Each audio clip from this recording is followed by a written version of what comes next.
గత ప్రభుత్వం చేసిన ఆర్థిక విధ్వంసంపై లోతుగా అవగాహన వచ్చాక ఏపీ భవిష్యత్తును దృష్టిలో పెట్టుకుని బడ్జెట్ ప్రవేశపెట్టారని మంత్రి నాదెండ్ల మనోహర్ తెలిపారు.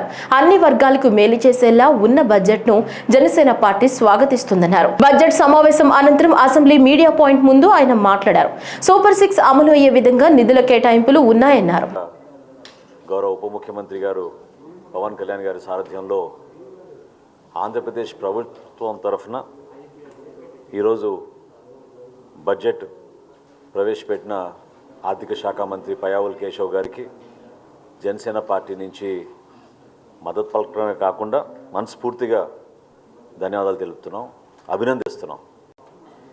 రాష్ట్రంలో ఈ రోజున ఉన్న ఆర్థిక పరిస్థితుల్ని బేరేజ్ వేసుకుని అనేక ఇబ్బందులకి గురైన మన ఆంధ్రప్రదేశ్కి గత పాలకులు ఏ విధంగా ఆర్థిక విధ్వంసాన్ని పాటించారో, ఎంత నష్టం కలిగించారో వీటన్నిటిని కూడా కూలంకుషంగా ఆలోచించుకుని చర్చించి లోతుగా అవగాహన వచ్చిన తర్వాత ఈ రోజున 3,22,359 కోట్ల రూపాయలతోటి బడ్జెట్ ప్రవేశపెట్టి ఆంధ్రప్రదేశ్ భవిష్యత్తు కోసం రాబోయే రోజుల్లో ఏ విధంగా ఒక మార్పు తీసుకురావాలనే ఒక చక్కటి సంకేతం పంపడానికి కోసం చేసిన ప్రయత్నాన్ని మనస్ఫూర్తిగా జనసేన పార్టీ నుంచి మేమందరం కూడా మా పార్టీ అధ్యక్షులు పవన్ కళ్యాణ్ గారి ఆదేశాల మేరకు ఈ బడ్జెట్ని మనస్ఫూర్తిగా మేము సమర్థించుకుంటూ ప్రజలకు తీసుకెళ్లాల్సిన బాధ్యత మాపైన ఉంది.